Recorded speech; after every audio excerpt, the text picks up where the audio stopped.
Marasenna. Ecstasiate 3. 2 became 4, and the 4 called out, and so the 4 became 8.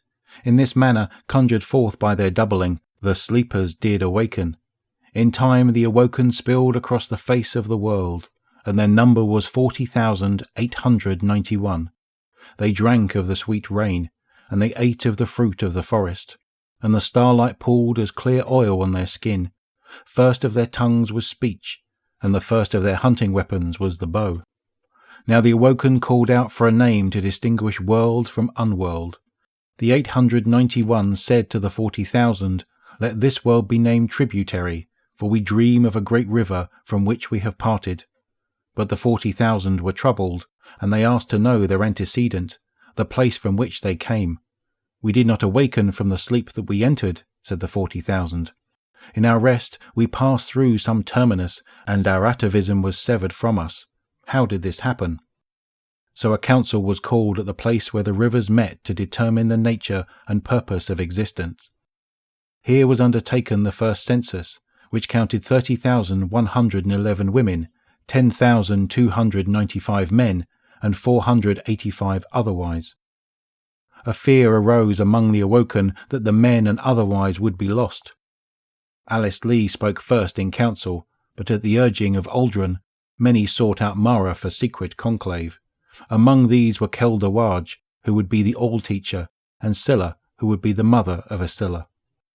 Saith Alice, "We were granted this world by a covenant with high powers, and in that covenant we yielded our claim to our history. We abandoned what came before, but in doing so we cast off all our debts. Look forward, let us explore this infant cosmos, and revel in its glories."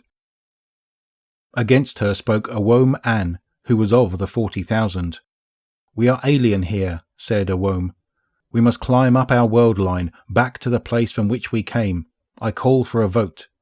Saith Mara in secret, "I think we came here as safe harbour, and we cannot forever remain. I remember the danger was appalling.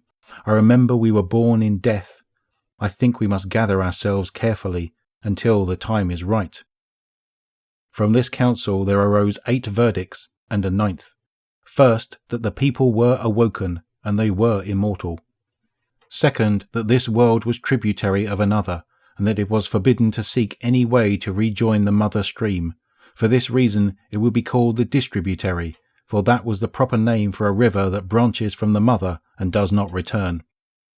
Third, that the awoken should multiply in wombs of flesh and machine, but only after the most careful forecast of population and ecology, and only under the supervision of those who knew the good technology, for each new child would be immortal.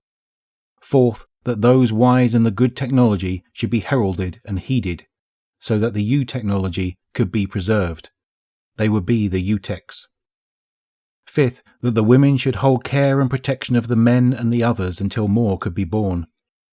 Sixth, that the purpose of the awoken should be to know and love the cosmos.